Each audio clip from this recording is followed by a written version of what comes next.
I'm an activist and on the executive committee of San Francisco's Gays Without Borders. We're an advocacy and activist group in San Francisco, raising awareness for the plight of lesbian, gay, bisexual, transgender, and bisexual people around the world.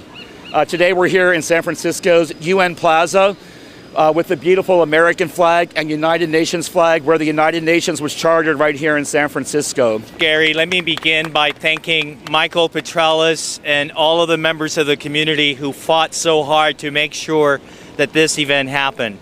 There is something very important about the symbolism of San Francisco at the UN Plaza, lowering the UN flag, lowering the American flag, so that we can say that we are here in solidarity with members of the LGBT community. The fact is that you have gay men, you have lesbians, you have transgender men and women, you have bisexual men and women who are not only being discriminated against, they are literally being killed because of their sexual identity, because of their sexual orientation. Again, I think Iraq stop killing gays is a very appropriate sign today, because this is an international issue. And we have to stand in solidarity with our comrades and colleagues internationally. So we have a lot of work to do, but I stand in solidarity with the community today. And I'm proud to be here representing the queer community as one of the first out bisexual members of the Board of Supervisors. Because ultimately what Idaho is about and what we're here for is to change hearts and minds about who we are as LGBT people. And for San Francisco, we have an opportunity to be better brothers and sisters to our LGBT friends and allies throughout the globe. There are women in Ecuador who have been fighting to get the government finally to start researching and shutting down clinics that are supposed to be rehabilitation clinics. And they're not rehab for drug use, it's not rehab for physical ailments, it's rehabilitation for being lesbian or being bisexual. A call of solidarity to all our friends out there across the globe. Estamos con ustedes en solidaridad, and it's very important that we continue to march forward in that solidarity. My friend, the MC for our trans group, was beaten here in the Mission. Her name was Mia Too Much, and she was beaten just being her fabulous self in the Mission. 2 young trans women were murdered in Turkey. One was stabbed over 40 times. The other was shot beyond recognition.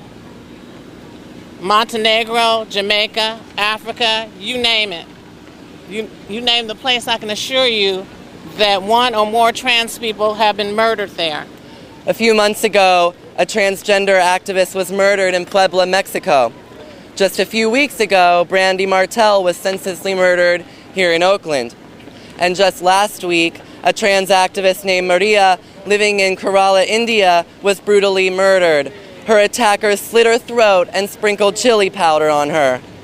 All too often at Transgender Law Center, we receive heartbreaking calls from mothers, lovers, and friends of transgender women who have been murdered. I want those calls to stop, and for that, we need your help.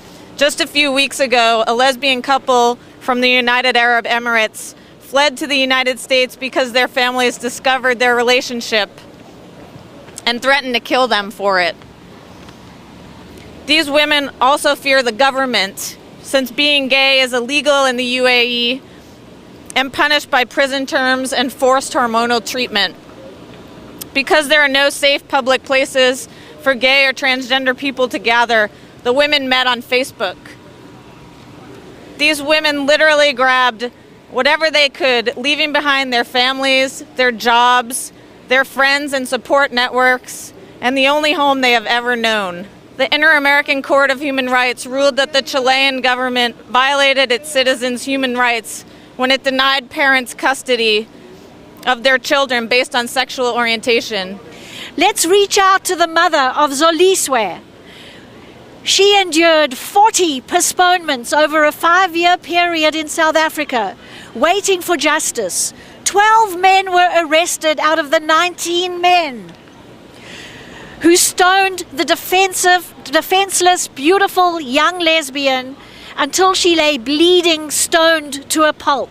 Only 5 of her murderers were convicted. But there is a beacon of hope. There is one country in Africa that has a constitution that America ought to have, and that is South Africa. South Africa has a constitution that includes protecting sexual orientation and gender identity. But that constitution now is under threat as we speak here today. To say a few words as a person with AIDS. I recently was sick and hospitalized, and I'm a lucky person with AIDS who has access to drugs and clean drinking water.